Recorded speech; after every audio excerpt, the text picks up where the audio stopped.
Welcome back to the Real News Network, coming to you again from Amherst, Massachusetts.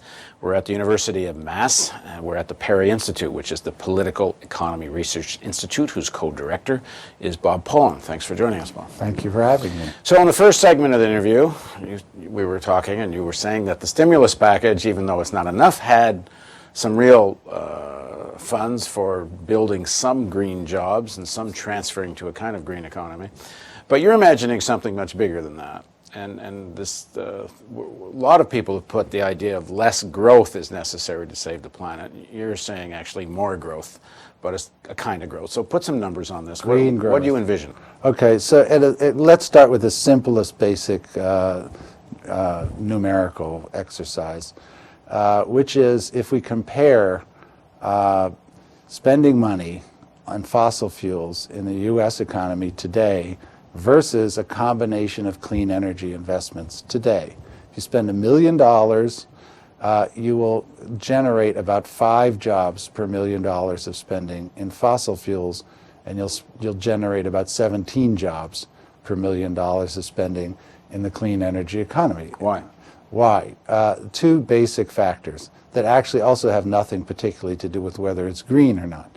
The first factor is what we economists call labor intensity, which means when you spend money on a project, how much goes to hiring people versus buying machines versus spending on buildings and versus transportation, long-distance transportation. So if we compare, say, retrofitting a building, making the building more energy efficient versus importing oil from Saudi Arabia, we can see in our heads that the number of people that are going to show up at the building is a lot more than the people that are going to get jobs in the U.S. from buying the oil from Saudi Arabia. So that's the biggest driver. And the second and related one is domestic versus import spending. So if we concentrate a given $1 million of spending and a higher proportion is spent within the U.S. economy, that also will create more jobs. So it's those 2 factors. It's relative labor intensity versus other purchases and domestic spending versus foreign spending. And those are the factors. Now, one would have thought that the crisis in the Detroit auto industry would have been a once-in-a-lifetime opportunity for government to step in and use the auto industry as this engine for a new green economy. Yeah. And instead Obama administration went completely the other way. Right. Cut and slash and get them back to being quote unquote competitive car companies again. Right. So what do you judge in terms of what their real motivation or plan is here when they seem to have blown it in Detroit?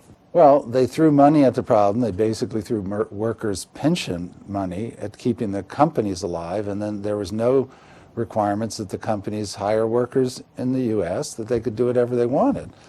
So again, I think what we need to think about is the central role of government, public investment, and industrial policy. I mean, one of the ideas that I've written up is the idea of forcing the auto companies to get into producing buses immediately. And that has a lot of important ramifications. Number one, it would force them to start converting into something else. Number two, converting from just making cars to buses. Now, they don't have to do it if they don't want the contracts. If they're stupid enough to not accept the contracts. But 2 of the 3 auto companies, the government actually controls. But they're not using that control as part of any kind of green plan. Yeah. So an initial green plan would say, okay, let's start increasing public transportation. All right, so what's your modeling on that? Yeah. So the model says, well, 50, going a mile in a bus produces 1/2 the amount of greenhouse gas emissions as driving 1 mile in a car. Number 2, it also costs 1/2. So in terms of a program to benefit low-income people actually, even like upper-income people in this country, spend 95% of their transportation budget on cars. And then when you ask them why they don't get on a bus or a subway, it's because it's so inconvenient, because there's not enough.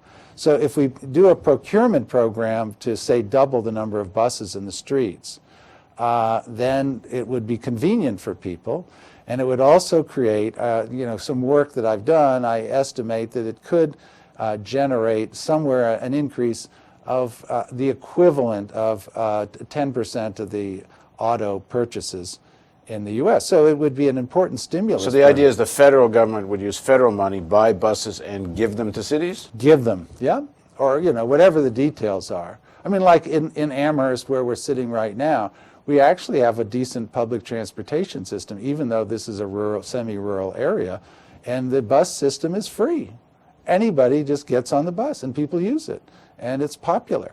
So, I mean, and there are actually federal programs to provide public transportation on an individual basis to low-income people. But generally what's happening across North America is the cost of getting on a bus keeps going up. Yeah, so we have to, that's why there is a subsidized program that's a decent model in the United States for getting people, low-income people, to their jobs. So you can generalize that program, but the main idea, yes, I like the idea of getting people affordable transportation that's also relatively energy efficient. But mainly it would also be a major engine of growth and stability for the auto industry as a short-term program. Longer term, yeah, the auto industry should start thinking about not just making cars, but buses and also rail. Right now we are not competitive globally with other countries that produce rail transport vehicles, but that's something that we can build toward. But it's a no-brainer. I mean, when the Obama administration was sitting down looking at and discussing what do we do about Detroit, as again, one-in-a-lifetime opportunity, really, where you have these major companies come to government and say, okay, come buy us, come take us over. Yeah. And none of this gets implemented. So where's the roadblock here in this administration? I think we're in a crisis, and there is a lot of inertia, and we've been through 30 years of neoliberalism, and the notion that the government can positively do something innovative was lost a long time ago. And to regain, it certainly was part of Obama's election campaign. It was this part vision of a new green economy was in part of his mandate. Yeah.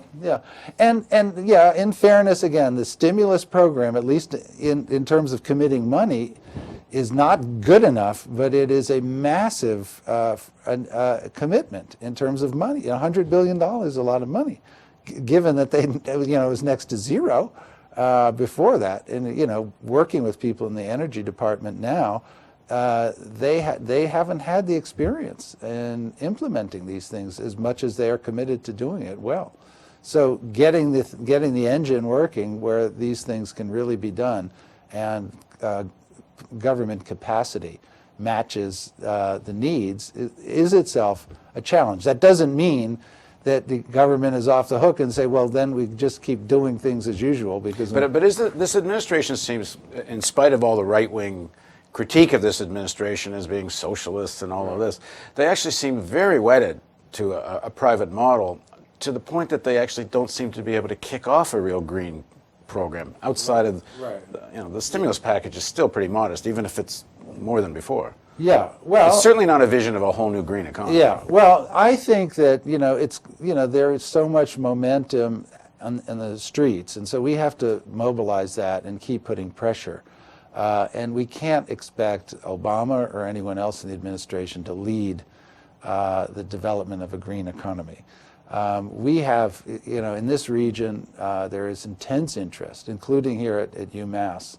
The president of the university and all that, they're all committed to really doing something and competing with other states and being the most green state. And I've been to Maine, they say the same thing. So making it real, mobilizing that energy and getting people's commitments into real tangible things is the challenge right now. And I think the stimulus program can help, but more than that, I think we have to start thinking about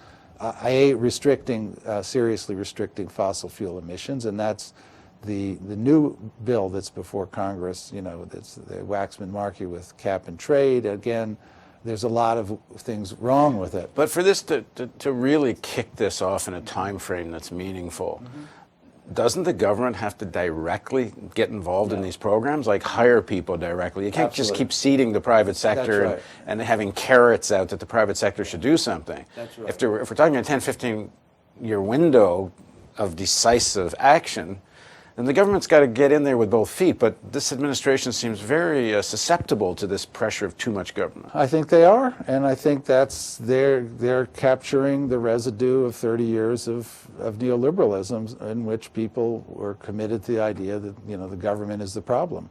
Now, Obama, yes, has changed the rhetoric and saying, well, the government can be part of the solution. Obama and all the people around him, you know, never thought that they were going to be faced with an economic crisis of this magnitude. So there is, you know, yeah, I mean, they are groping around. They are not, you know, they are not the left. They can listen to the left, but the left has to set the agenda and push them to do the right thing. All right, in the next segment of our interview, let's talk about what this means for developing countries, Sure. and the more developed of the developing. When India and China say, you've had your turn to grow, now it's ours, you can't start kicking us around on carbon emissions. Right. How do you answer that? Yeah. So please join us for the next segment of our interview with Bob Pollin.